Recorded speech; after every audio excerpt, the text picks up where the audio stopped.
Good afternoon.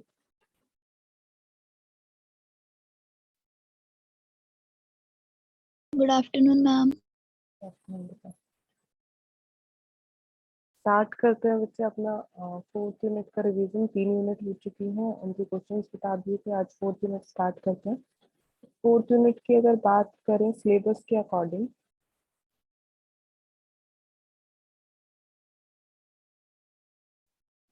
Syllabus में सिर्फ introduction to tally लिखा हुआ है और इससे ज्यादा कोई चीजें नहीं लिखी है। तो टैली में जितना हम अपने लेवल पे पढ़ सकते हैं, जो बेसिक चीजें होती हैं कि टैली क्या होता है, क्या फीचर्स हैं, क्या एडवांटेजेस हैं, क्या करेक्टरिस्टिक्स है, कहाँ कहाँ आप इसको यूज कर सकते हो और कैसे आप इसके अंदर कंपनीज वगैरह अकाउंट वगैरह क्रिएट कर सकते हो। तो जो बेसिक टर्म्स है वही हम इसके अंदर पढ़ेंगे और वहीं से क्वेश्चन आएगा।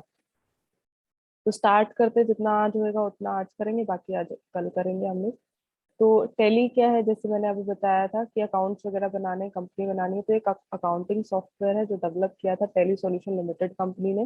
पहले इस कंपनी का नाम टैली सॉल्यूशन नहीं था, इसका नाम बाद में पड़ा है जब टैली बहुत ज्यादा फेमस हो गया था। तो मेनली ये किस लिए यूज होता है, आपको जो भी रिकॉर्ड रखना है या कोई भी आपने फाइनेंशियल ट्रांजेक्शन्स करी हैं, उन ट्रांजेक्शन्स के रिकॉर्ड के लिए हम जो है टैली का यूज करते हैं। किसने कितना पैसा किसको दिया, कहाँ से कितना पैसा आया, वो सारे फाइनेंशियल स्टेटस का ध्यान रखते हुए टैली यूज किया जाता है। इस तरीके का इसका जो स्क्रीन है वो ऐसे दिखता है। टैली ERP 9 जो है वो मेरा लेटेस्ट वर्जन है जो अभी हम लोग यूज करते हैं। What is the full form of tally? Tally की दो फुल फॉर्म होती है, total accounting leading list year, transactions allowed in a linear line yard. तो कोई भी आप यूज कर सकते हैं। हिस्ट्री ऑफ टैली की अगर बात करें, जैसे मैंने अभी बताया था कि टैली सॉल्यूशंस की जो पुरानी कंपनी थी उसको इस नाम से लिया जाता था, फिलोटॉनिक्स के नाम से, जो 1986 में हुई थी। किसने लिया था, मतलब किसने ये कंपनी बनाई थी, फाउंडर कौन था उसका? श्याम सुंदर गोयनका, और उसका बेटा था भारत गोयनका।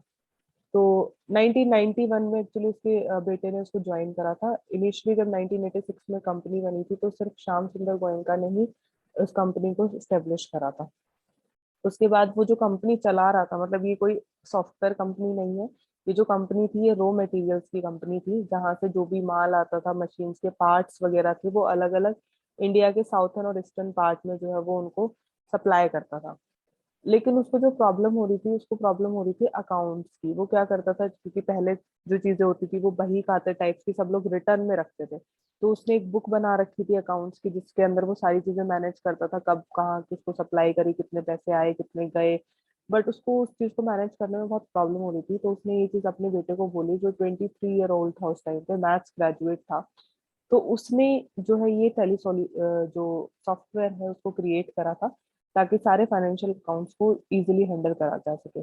जो पहला सॉफ्टवेयर वर्जन था, जैसे मैं हमेशा ही बोलती हूँ, जो पहला वर्जन होता है वो इतना ज्यादा यूज नहीं होता है, और वो उसके अंदर कुछ लिमिटेशंस हमेशा ही रहती हैं। तो जो पहला बिल्कुल फर्स्ट वर्जन था टेली का, वो सिर्फ आपका MS DOS पे काम करता था, जो MS DOS ऑपरेटिंग सिस्टम्स होते हैं, और किसी पे वो काम नहीं करता था। ठीक है, उसके बाद धीरे धीरे चेंजेस आते गए और अब जो है टेली ERP 9 जो है वो हर एक के साथ आराम से काम करता है। तो 1999 में जो कंपनी का नाम था वो फॉर्मली चेंज कर दिया था, टेली सॉल्यूशंस का नाम कर दिया था, क्योंकि टेली जो है वो काफी फेमस हो गया था, तो उसका नाम जो है, कंपनी का नाम ही विरोटॉनिक्स से टेली सॉल्यूशंस रख दिया था। 2006 के अंदर 8.1 लॉन्च हुआ था टेली का वर्जन, जो मल्टी लैंग्वेज वर्जन था, मतलब इसके अंदर मल्टीपल लैंग्वेजेस आती थी। इनिशियली ज्यादा लैंग्वेज नहीं थी, लेकिन जैसे जैसे वर्जन इनहेंस होते गए तो उसके अंदर काफी सारी चीजें जो है वो आती गई, तो मल्टी लैंग्वेज वर्जन आ गया था। 2009 के अंदर आ गया था टेली ERP 9, जो बिजनेस मैनेजमेंट सॉल्यूशन था। उसके बाद 15 के अंदर हमारा वृद्धि एक प्रोग्राम आया था, जो कितने बिजनेस पार्टनर्स हैं उनको क्लासिफाई करने के लिए होता था, क्योंकि टेली सॉल्यूशन में जब आप अकाउंट्स बनाते हो तो उसके अंदर आपके बिजनेस पार्टनर्स को भी जब आप ऐड करते हो तो वो सारी चीजें इसके अंदर होती हैं। उसके अंदर 2015 के अंदर ही जो हमारा ERP 9 रिलीज 5.0, जो वर्जन आया था 5.0, तो इसमें टैक्सेशन और कंपाइलेशन फीचर्स थे, मतलब GST वगैरह, और आगे GST भी आएगा, बट टैक्सेशन वगैरह इसके अंदर आ गए थे। 2016 के अंदर हमारे पास इसके 1 मिलियन कस्टमर हो गए थे। 2016 में ही जो टेली सॉल्यूशन था उसको GST सुविधा प्रोवाइडर्स में शॉर्टलिस्ट कर दिया गया था, तो GST की जो भी अपडेशन थी वो भी इसके अंदर आ गई थी। देन 2020 में जो हमारा लेटेस्ट वर्जन आया जिसको हमने बोला था टेली प्राइम। ठीक है, टेली ERP 9 का ही लेटेस्ट वर्जन है, तो इसी के अंदर हमारे और ज्यादा डिटेल की बात करें, वो हिस्ट्री के अंदर सिर्फ मेन मेन डिटेल्स दी हुई है कि कौन सा वर्जन जो है किस तरीके से फेमस हुआ था। और ज्यादा अगर बात करते हैं हम लोग डिफरेंट वर्जन की, तो इनिशियली जो 1990 में हुआ था वो 3.0 वर्जन था, जो स्मॉल बिजनेस के लिए होता था, क्योंकि छोटा ही था, ज्यादा डिटेल में यूज नहीं हुआ था और सिर्फ MS DOS को ही सपोर्ट करता था। फिर 3.12 आया 1991 में, टेली 4 आया 92 में, 4.5 आया, ऐसे करते करते 8.1 जो हमारा आया था मल्टी लैंग्वेज जो हमने अभी देखा है। फिर 2006 में 9 आया, टेली 9। 2009 के अंदर टेली ERP 9 आया, जो इसी का लेटेस्ट वर्जन था, 9 का ही वर्जन था। एडवांस फीचर इसके अंदर थे, आपके पेरोल्स वगैरह, मल्टीपल यूजर इसके अंदर लॉग इन कर सकते हैं, मल्टीपल ट्रांजेक्शन आप कर सकते हो। और लास्ट हमारा टेली प्राइम है जो 2020 है, ये भी हमारा ERP का ही लेटेस्ट वर्जन है, एडवांस्ड वर्जन हम बोल सकते हैं। जो चीजें उसके अंदर थी उसमें और ज्यादा चीजें जो है इसके अंदर इनहेंस करके जो है अपलोड करती थी। करेक्टरिस्टिक्स की बात करें तो दो तीन करेक्टरिस्टिक्स तो हमारे यहीं से क्लियर हो गए जब हमने वर्जन देखे हैं। तो पहला वर्जन जैसे हमारा 8.1 जो वर्जन था वो मल्टी लैंग्वेज था, तो हमारा जो टेली ERP 9 है वो मल्टी लैंग्वेज है, मतलब आप अलग अलग मल्टीपल लैंग्वेजेस में आप इसमें काम कर सकते हो। अगर आपने अकाउंट किसी लैंग्वेज में बनाया और आप उसको रीड किसी और लैंग्वेज में करना चाहते हो तो आप इजीली उसके अंदर कर सकते हो। ऐसा नहीं है कि आप अगर हिंदी में लिख रहे हो तो आप इंग्लिश में ही रीड करो, आपकी मर्जी है। अगर आप हिंदी में लिख रहे हो तो आप इंग्लिश में रीड कर सकते हो, या आप हिंदी में लिख रहे हो तो हिंदी में भी रीड कर सकते हो। ऐसा कंपलसरी नहीं है कि दोनों लैंग्वेज सेम होनी चाहिए। आप इसके अंदर 99,999 कंपनीज को ऐड कर सकते हो, मतलब आप इतनी कंपनीज के साथ ट्रांजेक्शन कर सकते हो। आप इसके अंदर सारा रिकॉर्ड इजीली मैनेज कर सकते हो, और ये ऑटोमेटिकली अपडेट होता रहता है, ये सिंक्रनाइज होता है। आप कोई भी चेंजेस करोगे आपके ऑटोमेटिकली अपडेट होगा, उसके साथ आपका सिंक होगा। सारी स्टेटमेंट्स आपको मिल जाएंगी, कंपनी की कोई भी रिक्वायरमेंट के अकॉर्डिंग कोई भी रिकॉर्ड चाहिए, कोई भी फाइनेंशियल स्टेटमेंट चाहिए, आपको सारी इसके अंदर मिल जाती है। और इजीली ये सारी चीजों को मैनेज कर सकता है, चाहे आप सिंगल मल्टी मतलब सिंगल यूजर हो या फिर आप ग्रुप में, क्योंकि कई कंपनीज ऐसी होती हैं जिसके अंदर दो तीन बिजनेस पार्टनर होते हैं, तो वो ग्रुप में उसको एक अकाउंट बनाते हैं। तो चाहे आप सिंगल बनाओ या मल्टीपल ग्रुप्स में बनाओ, तो ये दोनों चीजों को बहुत अच्छे से मैनेज कर सकता है। कहाँ कहाँ टेली ERP हम यूज कर सकते हैं? इंस्टीट्यूशंस में, एजुकेशन डिपार्टमेंट में भी हम टेली ERP को यूज कर सकते हैं। अगर मैं बात करूँ तो अकाउंट्स सेक्शन में हम इसको यूज कर सकते हैं, और एजुकेशन डिपार्टमेंट में कितना पैसा आया, कहाँ से क्या गया, वहाँ पे यूज कर सकते हैं। अपार्ट फ्रॉम दीज अगर मैं बात करूँ, स्टूडेंट और टीचर के लेवल पे भी एक ERP लॉगिन के नाम से आता है, जो हमारी अटेंडेंस के लिए यूज होता है। तो स्टूडेंट उसमें अपनी अटेंडेंस देख सकते हैं, अपने सेशन के मार्क्स देख सकते हैं, टीचर उसके अंदर अपलोड कर सकता है। तो ये अलग अलग फीचर्स होते हैं। ट्रांसपोर्टेशन में भी, जहाँ पे भी एक्चुअली फाइनेंशियल ट्रांजेक्शन हर जगह ही होती हैं, तो हर जगह ही हम लोग टेली ERP को यूज कर सकते हैं। बिजनेस फील्ड हो गया, service industries, doctor, charitable trust, enterprises, advocate, तो ये सारी चीजें हैं। क्योंकि जहाँ पे भी फाइनेंशियल ट्रांजेक्शन होती है, एक्चुअली हर जगह ही फाइनेंशियल फाइनेंशियल ट्रांजेक्शन होती है, तो हर जगह ही हम लोग इसको यूज कर सकते हैं। तो दीज आर द यूजेस, इसमें से कोई भी चार पांच यूजेस आप लिख के उनको एक्सप्लेन भी कर सकते हो। नेक्स्ट बात करें क्या क्या एडवांटेजेस हैं टेली ERP के, तो अगर मैं एडवांटेजेस की बात करूं तो पहले तो मल्टी लैंग्वेज वाला ही चीज लिख सकते हो, जो इसका करेक्टरिस्टिक्स है वो इसका एडवांटेजेस है। इसके अंदर बहुत सारी लैंग्वेजेस हैं और 9 इंडियन लैंग्वेजेस हैं। मतलब ऐसा तो नहीं है कि जितनी लैंग्वेजेस हैं वो सारी इंडियन ही होंगी। इसके अंदर 9 इंडियन लैंग्वेजेस हैं, आप किसी भी लैंग्वेज के अंदर डेटा एंटर करके दूसरी लैंग्वेज में उसको रीड आउट कर सकते हो, जैसे मैंने अभी बताया था। देन कॉस्ट इसकी बहुत कम है, ज्यादा पैसा इस पे खर्च करने की जरूरत नहीं है, सिंपल है यूज करना बहुत। इसको इंस्टॉल करना, इसको यूज करना, इसको सेटअप करना, कस्टमाइज करना बहुत इजी है इसमें। बहुत जब एक 23 ओल्ड एज लड़के ने चीज बनाई है तो इसके अंदर बहुत ज्यादा कॉम्प्लिकेशंस नहीं होंगे। उसने अपने पापा के अकॉर्डिंग वो बनाया है, तो उसमें बहुत सिंपल चीजें डाली होंगी। अलग अलग वैरायटी ऑफ ऑपरेटिंग सिस्टम्स या विंडोज सबके साथ, जैसे स्टार्टिंग में सिर्फ MS DOS पे काम करता था, अभी हर एक ऑपरेटिंग सिस्टम के साथ, विंडोज के साथ, लाइनक्स के साथ, एंड्रॉइड के साथ, हर कंप्यूटर में डाउनलोड हो सकता है, कोई इसके अंदर रेस्ट्रिक्शंस नहीं है। स्पेस भी बहुत कम लेता है, ऐसा नहीं है कि बहुत ज्यादा स्पेस लेगा। और सिंपल प्रोसेस है, जैसे मैंने बोला, डाउनलोड कर सकते हो आप सीधा वेबसाइट पे जाओ, उसकी वेबसाइट है टेली सॉल्यूशन की, वहां से इंस्टॉल कर लो।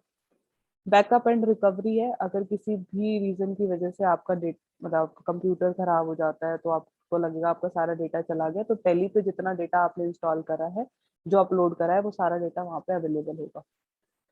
जितने भी प्रोटोकॉल्स होते हैं ये हमारे टर्म्स होती हैं, जो हम जब भी हम डेटा ट्रांसफर करते हैं तो उसके लिए हमारे प्रोटोकॉल्स होते हैं। Protocols are set of rules.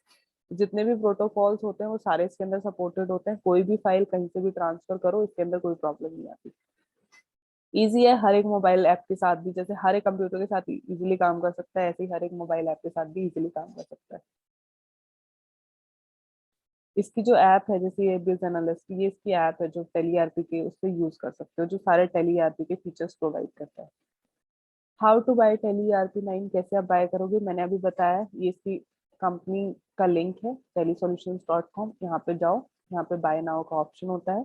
वहां पे वो आपसे पूछेगा कि आप इंटरनेशनल हो या नेशनल हो, मतलब आप बाहर से, इंडिया के बाहर से परचेज कर रहे हो या फिर इंडिया से परचेज कर रहे हो, तो आप इसमें से कोई भी ऑप्शन, जहाँ से भी आप परचेज कर रहे हो, वो वाला ऑप्शन इसके अंदर आप इंसर्ट कर दोगे। फिर वो आपसे रीजन पूछेगा कि कौन सी कंट्री या कौन से एरिया से आप बिलोंग करते हो। देन वो आपके पास, इसमें दो तीन चीजें होती हैं, जैसे आप उसके अंदर एंटर करोगे तो ये आपसे पूछेगा कि आप नया टैली परचेज करना चाहते हो या फिर आप पुराना ही है जो उसको अपग्रेड करना चाहते हो, और कितने टाइम ड्यूरेशन के लिए वो आपको चाहिए। तो वो दो तीन चीजें आपसे पूछेगा, आप उनको फिल कर दोगे, बाय नाउ पे क्लिक करोगे, पेमेंट के लिए ऑप्शंस आ जाएंगे जो हमारे जनरली होते ही हैं। पे नाउ पे जैसे ही क्लिक करोगे, आपका सॉफ्टवेयर जो है वो, लाइसेंस आपको मिल जाएगा, वो आपको डाउनलोड हो जाएगा और अपने कंप्यूटर में आप उसको चला सकते हो। What is the difference between the manual accounting and the accounting in tally, अगर हम बात करें तो इनमें डिफरेंस क्या है। सीधी सी चीजें हैं, अगर मैं आपको एक कॉपी पेन दूं और मैं आपको बोलूं कि आपको कैलकुलेशंस करनी है, मैं एक छोटा सा एग्जांपल दे रही हूँ, मैं आपको 10 नंबर दे देती हूँ कि आप मेरे को मल्टीप्लाई करके ये बताओ, आप करते रहोगे, कुछ टाइम तो लगाओगे, 15-20 मिनट तो 10 नंबर को कैलकुलेट करने में आप वो करोगे। उसके बाद आप मुझे वो शो करोगे, उसकी कोई गारंटी नहीं है कि आपने जो दिया होगा वो बिल्कुल सही होगा। तो यही चीजें हैं इसके अंदर। अगर मैं बात करूं मैनुअल, मैनुअल जब आप खुद करते हो तो आपके पास एरर्स आने के चांसेस ज्यादा है और टाइम भी ज्यादा लगता है। और वही 10 कैलकुलेशंस अगर मैं आपको 10 डिजिट मल्टीप्लाई करने के लिए कैलकुलेटर दे दूँ तो आप बहुत जल्दी करोगे, और जिसके अंदर एरर के चांसेस कम होंगे। तो लेस चांसेस ऑफ एरर है और टाइम टेकिंग भी लेस है इसके अंदर। तो ये आप चाहो तो अलग अलग पॉइंट्स भी बना सकते हो। और इसके अंदर क्या चीजें होती हैं, मैनुअल के अंदर आपको सारी चीजें खुद एंटर करनी है। अगर आप कैलकुलेशंस भी कर रहे हो, आपको डिजिट्स खुद एंटर करनी पड़ेंगे, आप उनको, जो भी आप कैरी आता है वो सब आप उसको एंटर करोगे। तो जनरली जब आप अकाउंट्स में बात करते हो तो जो भी प्रॉफिट लॉस बनेगा, जो भी बैलेंस शीट बनेगी, वो खुद आपको सारे काम खुद करने हैं। जबकि टैली के अंदर ऐसा होगा कि आपने अपनी एंट्रीज कर दी, वहां से एंट्रीज करने के बाद वो ऑटोमेटिकली बता देगा कि इतना प्रॉफिट हुआ, इतना लॉस हुआ, ये आपकी बैलेंस शीट है, आपको कुछ करने की जरूरत नहीं है उसके अंदर। तो ये डिफरेंस है हमारा। अब कुछ बेसिक अकाउंटिंग टर्म्स है, सिर्फ यहाँ तक ही मैं आज कराऊंगी, बाकी हम कल करेंगे। ये अकाउंटिंग टर्म्स हैं जो आप अकाउंट्स में ऑलरेडी यूज कर चुके हो, और इन टर्म्स को इसलिए दिखाया गया है क्योंकि अगर आप टैली में, टैली सॉफ्टवेयर में काम करना शुरू करोगे, अगर आपको यही नहीं पता होगा कि प्रॉफिट क्या होता है, अगर आपको यही नहीं पता होगा कि लॉस क्या होता है, what is company, what is account, जब ये छोटी छोटी चीजें ही नहीं पता होगी आपको, तो आप उस सॉफ्टवेयर के अंदर कैसे काम करोगे।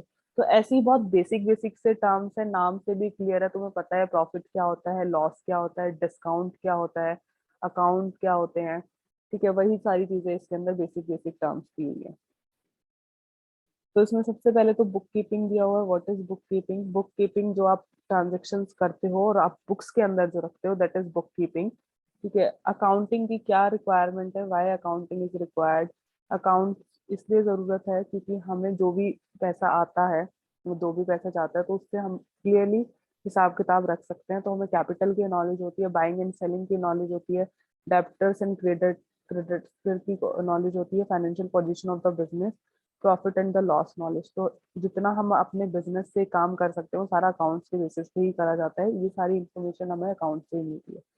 तो अकाउंटिंग क्या होती है, अकाउंटिंग जो भी हमारा फाइनेंशियल ट्रांजेक्शन होंगे वो हमारे अकाउंटिंग होते हैं, जिनके हम रिपोर्ट रखते हैं। बिजनेस क्या होता है, जो भी आप लीगल काम करते हो, ठीक है, लीगल काम करते हो, प्रॉफिट के लिए वो मेरा बिजनेस होता है। इलीगल काम को हम बिजनेस नहीं कंसीडर करते। जो भी आप लीगल काम कर रहे हो, मतलब गवर्नमेंट की अप्रूवेंस है उसके अंदर, और आप उससे प्रॉफिट, क्योंकि मेन पर्पज लोगों का प्रॉफिट ही होता है, तो प्रॉफिट के लिए अगर आप कोई भी लीगल काम करते हो तो वो मेरा बिजनेस होता है। बिजनेस कुछ भी हो सकता है, कोई भी सेल परचेज, कुछ भी बिजनेस करना, बैंक, इंश्योरेंस, ट्रांसपोर्ट कंपनीज, जो भी काम करते हो। अगर अलग अलग टाइप के बिजनेसेस होते हैं यहाँ पे। पहला है मैन्युफैक्चरिंग प्रोडक्शन, दूसरा ट्रेडिंग और सेल्स, तीसरा सर्विसिंग और सर्विस। मैन्युफैक्चरिंग और प्रोडक्शन जहाँ पे आप रॉ मटेरियल्स का कुछ भी काम करोगे, ट्रेडिंग सेल्स जो भी आप बेचोगे, सर्विसिंग या कोई सर्विसेज जब आप प्रोवाइड करते हो, तो वो हमारे ये अलग अलग टाइप के बिजनेसेस होते हैं। ठीक है, ये वही है सारा। ट्रेड क्या होगा, जो भी आप खरीदोगे बेचोगे किसी भी प्रॉफिट के पर्पज से, तो वो ट्रेड होगा। प्रोफेशन क्या होता है, जब इनकम मिलती है किसी भी ट्रेनिंग के बाद, कोई भी इनकम होती है, लाइक डॉक्टर हो गया, टीचर हो गया, कोई भी इंजीनियर्स हो गए, जो भी आप कंपनीज में काम करते हो, ट्रेनिंग के बाद जो काम करते हो फिर आपको इनकम मिलती है, दैट इज प्रोफेशन। ऑनर कौन होता है, जिसको ऑपरेटर भी बोला जाता है, जो बिजनेस स्टार्ट करता है वो ऑनर होता है, जो सारे रिस्क के लिए, मतलब कोई भी लॉस होगा तो वो उसी की रिस्पॉन्सिबिलिटी है, और जितना भी पैसा वो स्टार्टिंग में लगाएगा वो सिर्फ ऑनर ही होता है। कैपिटल क्या होती है, जो एक बिजनेस को स्टार्ट करने के लिए जो इनिशियली पैसा होता है वो कैपिटल होगी। ड्रॉइंग विड्रॉवल, विड्रॉवल अगर कोई भी पैसा निकाल लिया तो विड्रॉवल, और जब आपका पैसा निकलता है तो आपके अमाउंट, जितना टोटल अमाउंट होता है उससे रिडक्शन हो जाता है। ट्रांजेक्शन, कोई भी ट्रांजेक्शन करोगे, एक्सचेंज करोगे कोई भी पैसा, वो ट्रांजेक्शन होती है। ट्रांजेक्शन आपकी कैश ट्रांजेक्शन भी होती हैं, क्रेडिट ट्रांजेक्शन और बिल ट्रांजेक्शन। गुड्स, जो भी आप रॉ मटेरियल खरीदते या बेचते हो वो गुड्स होगा। परचेज, अगर आप कुछ परचेज करोगे। परचेज रिटर्न, अगर आप कुछ परचेज की हुई चीजों को रिटर्न करोगे। सेल्स, अगर कुछ भी आप बेचते हो, ठीक है, सेल्स रिटर्न, अगर किसी भी रीजन से आपको वापस वो चीज मिलती है। स्टॉक, जितना भी टोटल अमाउंट आपके है अभी, मतलब अगर स्टॉक इज लाइक कि आपने 10 चीजें खरीदी और 10 में से आपने पूरे साल में 2 चीजें बेची और 8 आपकी बच गई है, तो दैट इज स्टॉक, जो आपकी बची हुई है। जब आपका ईयर खत्म होता है तो जो माल बच जाता है, जो अनसोल्ड स्टॉक होता है, उसको लास्ट स्टॉक या क्लोजिंग स्टॉक बोला जाता है। नेक्स्ट ईयर में जब आप स्टार्ट करते हो उसके साथ, तो वो आपका इनिशियल स्टॉक या ओपनिंग स्टॉक बोला जाता है। एसेट्स, जो भी आपकी परमानेंट या टेम्परेरी आइटम्स है, जो भी आपके बिजनेस को चलाने के लिए बहुत इंपॉर्टेंट है, जैसे मशीन्स वगैरह हो गए, तो वो एसेट्स होते हैं। दो तरीके के एसेट्स होते हैं, फिक्स्ड और करंट। फिक्स्ड जो परमानेंट है, जिनको आप मूव नहीं कर सकते। करंट जो मूव होते रहते हैं, लाइक कैश, मनी जो होता है वो एक जगह से दूसरी जगह मूव होता रहता है, लेकिन आपके जो फर्नीचर्स हैं, जो मशीन्स हैं, वो वहीं पे सेटअप रहती है। और टर्म्स, और भी टर्म्स होते हैं, लाइबिलिटीज हो गया, ठीक है, आपके रेवेन्यू हो गया, एक्सपेंसेस हो गया, कितने खर्चे हुए हैं। ये सारी चीजें वैसे आपने पढ़ी होंगी अपने अकाउंट सब्जेक्ट्स में। दो तरीके के एक्सपेंसेस होते हैं, डायरेक्ट और इनडायरेक्ट। जो डायरेक्टली आपको दिखते हैं कि हाँ ये डायरेक्टेड है, और इनडायरेक्ट जो आपको डायरेक्टली नहीं दिखते बट इनडायरेक्टली वो खर्चे आपके होते हैं। लाइक आपके इंश्योरेंस वगैरह हो गए, एडवर्टीजमेंट्स हो गई, जो आपको क्लियरली नहीं दिखती, वो हमारे डायरेक्ट। केयर, आपने salary they the, it's like कि डायरेक्ट, हाँ ये आपका खर्चा डायरेक्ट है, आपने अपने एम्प्लॉयज को सैलरी दे दी। इनडायरेक्ट, अगर कोई एम्प्लॉय कभी भी बीमार हो गया और वो आपकी कंपनी की वजह से हुआ है, तो आपको उसकी इलाज कराना पड़ेगा, तो वो इनडायरेक्ट एक्सपेंसेस होता है। गेन, बेनिफिट्स, कितना बेनिफिट आया। कॉस्ट, टोटल कॉस्ट कितना खर्चा हुआ। डिस्काउंट, अगर कोई भी आप डिस्काउंट प्रोवाइड करते हो, ठीक है, कैश डिस्काउंट। डेबिटर्स, जो भी सामान खरीदता है, डेबिटर। क्रेडिटर्स, जो बोरो करता है, ठीक है। लाइबिलिटीज पेएबल, ये तो नॉर्मल चीजें हैं। एंट्री, टर्नओवर, इंसॉल्वेंट, बैंकरप्ट, पता ही है, जो आपका लोन पे नहीं कर पाता वो बैंकरप्ट होता है। डेबिट और क्रेडिट, हर एक अकाउंट की दो साइड होती है, डेबिट और क्रेडिट। जो भी आप पैसा निकालते हो तो वो आपका डेबिट हो जाता है, जब पैसा आपके अकाउंट में आता है तो वो क्रेडिट हो जाता है। ठीक है, कंपनी अकाउंट्स, अकाउंट भी अभी हम कर ही चुके हैं, हमें पता ही अकाउंट्स क्या होते हैं, और डेबिट और क्रेडिट इसके अंदर चीजें होती है। तो बेसिक टर्म्स हैं, इसमें से कोई भी 10-12 टर्म्स याद कर लेना, क्योंकि अगर इनमें से क्वेश्चंस नहीं आएंगे वैसे अकाउंटिंग टर्म्स में से, बट अगर क्वेश्चंस टैली पे ही आता है तो आप इतना बड़ा लिख सको कि उसकी बेसिक टर्म्स को भी एक्सप्लेन कर सको। बाकी टैली में बहुत चीजें हो जाएंगी, आपके पास हिस्ट्री है, आपके वर्जन्स हो गए, आपके कैरेक्टरिस्टिक्स हो गए, आपके एडवांटेजेस हो गए। डिफरेंस बिटवीन मैनुअल अकाउंटिंग और आपके टैली अकाउंटिंग में हो जाएगा। उसके बाद अगर आपको लिखना है तो ये चीजें लिख सकते हो कि कैसे आप कंपनी क्रिएट करोगे, जो हम कल करेंगे। कैसे आप कंपनी क्रिएट करोगे टैली के अंदर, कैसे आप अकाउंट क्रिएट करोगे, तो ये सारी चीजें, वाउचर्स वगैरह, ये सारी चीजें आप लिख सकते हो। तो बेसिक जो ये टर्म्स हैं, जो ये टर्मिनोलॉजीज मैंने अभी पढ़ाई हैं आपको, ये बेसिक अकाउंटिंग टर्म, इसमें से कोई भी 6 7 8, ज्यादा नहीं, वो टर्म्स याद कर लेना जो आपको इजी हो। अगर क्वेश्चन ज्यादा बड़ा आए टैली का तो वो टर्म्स भी आप उसके अंदर लिख सकते हो। ठीक है, बाकी हम लोग कल करेंगे, और कल फिर इसके क्वेश्चंस भी, किस तरीके के क्वेश्चंस पेपर में आए हुए हैं वो हम लोग डिस्कस करेंगे। कल खत्म हो जाएगा, और जैसे मैंने तुम्हें कल भी बताया था, असाइनमेंट वाली चीज, परसों तुम्हें मार्क्स दिखा दूंगी तुम्हारे internals. Let's start with the attendance. Okay ma'am. Anupam, present ma'am. Divya, present ma'am. Sandeep, Sandeep, Simrat, yes ma'am. Sonam, present ma'am. Sunidhi, Present, ma'am. Sushant, present ma'am. Umesh,